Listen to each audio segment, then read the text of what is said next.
Never know how you're going to end up playing after having a week off.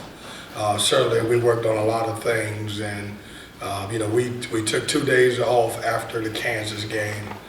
We got in there on Tuesday and Wednesday and really worked on NC State. And then on Thursday, we took Thursday off, and then we turned our attention to Ryder on Friday and Saturday. And what we want to do is clean up things. I didn't think in the Kansas game we played together enough. I thought we had moments. I didn't think we got off to a good start, obviously, being down 15-0. But tonight we did, and the second half we did.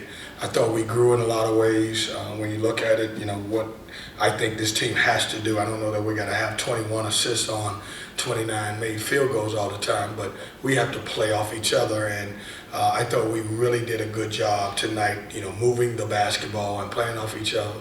Defensively, we got back into the right places. I thought we were out of place. And sometimes a week really helps you.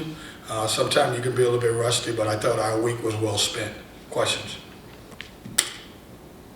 Coach, Marcus Hill talked about how where he's improved the most since he's arrived here. That he said the game he doesn't get sped up as much. He had a really good night tonight with just 1 turnover to 6 assists. Can you just talk about his growth in that department? Yeah, he's growing, and the next stage of it is because he makes shots behind the three-point line. The next stage is feeling confident making those shots.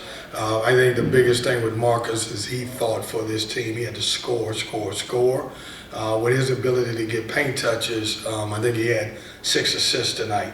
And so, the ball, you always reward it when you make the right play. And I think that's where his growth is. All of those guys, we tried this week to define certain roles and, hey, make a good pass, but if somebody else has got a better pass, they got a great shot, so make sure we pass the ball. And I think that's where he's growing at. You said you weren't worried about Michael the last 4 games. He was able to, put it back together today. What would you like just to see him, have on there? He and I just sit down and I just said, man, just play. Just have fun. Like, this is your last year. You can start counting down the games and stop worrying about everything. We're not, I don't, and he never said this, but you don't have to carry the load because the team won the ACC tournament and went to the Final Four last year. You just got to play. And so, he's such a great kid. So I don't know if that's what he was thinking, but just go play and have fun. And certainly he looked like the Michael that we've all grown to love, and he did some really good things tonight. It was a little dramatic in the first half with the flagrant and 2 technicals. Have you ever coached in a game where both those types of fouls are called in one half?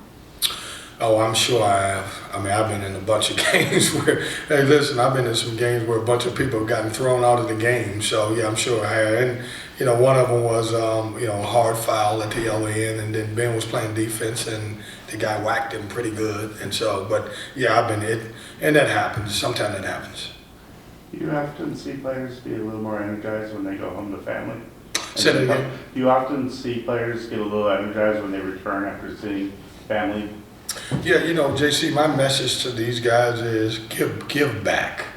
Like, I want them to be energized. Like, everybody, obviously, I'm going to give gifts for Christmas, and I'm going to receive some nice gifts.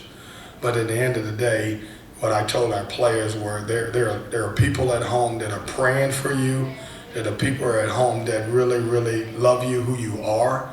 And if you can have a chance to go spend 5, 10, 15 minutes with those folks and put a smile on their face, that's what it's about. And I think, going home, eating home cooking and seeing family, I think that's good because I think at some point everyone needs a break.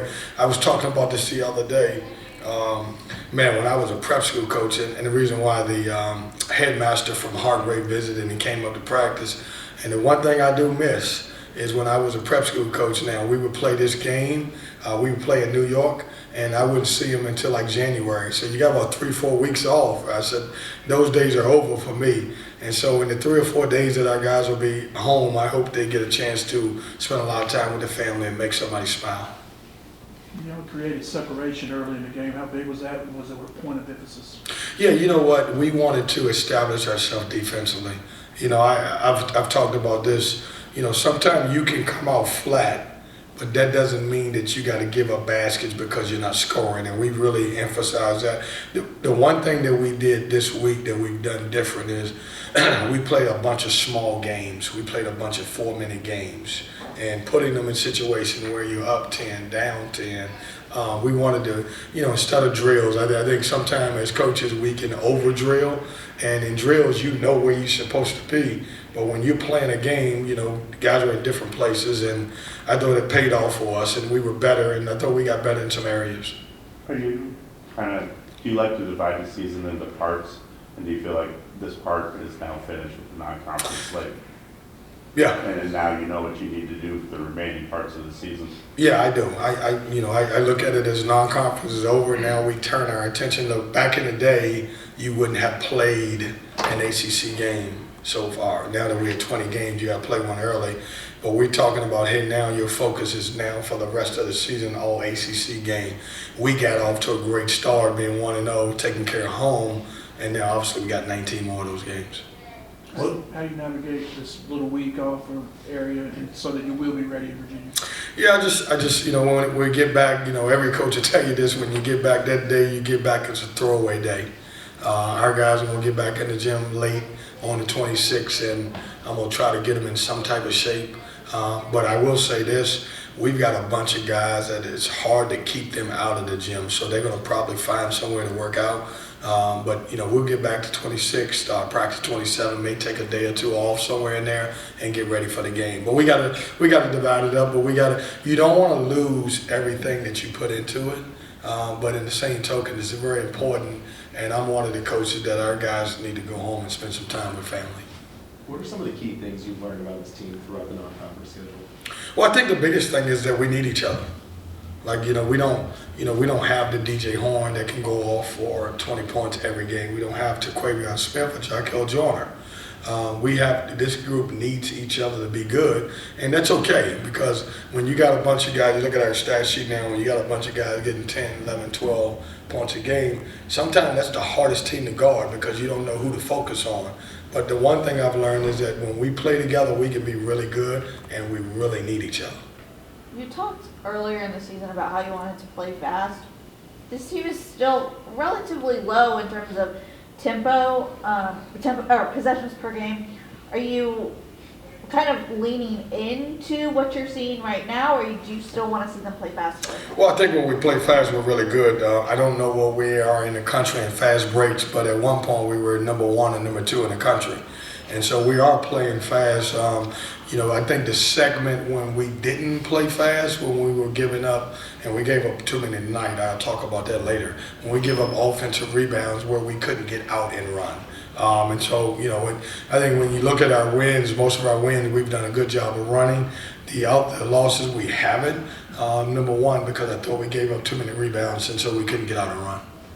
What does the ACC schedule look like for you when you consider the conference as a whole to get off to a good start in non-conference? It's still tough. It doesn't change that you got to go to great venues. It doesn't change who you're playing. It doesn't change anything. We get a chance to play against one another. We did not have a great November and December. That being said, it doesn't change that we got really good teams that we got to play at their venues. And it's crazy because everybody defines so much about how good a team is, about what number they are in the net. It still doesn't change that you got to go to their place and play. They're really good basketball teams. And so we just, we're going to, as we always do, we'll take one game at a time. We'll concentrate on when we get back on Virginia, and then we'll move from there. Going off that, it's going to be weird not seeing Tony Bennett on the other bench. Yeah, it is. Tony's been there forever. I remember when I was at UNCW, I played him in the tournament. So it will be a little weird seeing him, but they'll have their own identity, and it is what it is. Thanks, Coach. Thanks, guys. Hey, Merry Christmas to everyone. Enjoy yourself.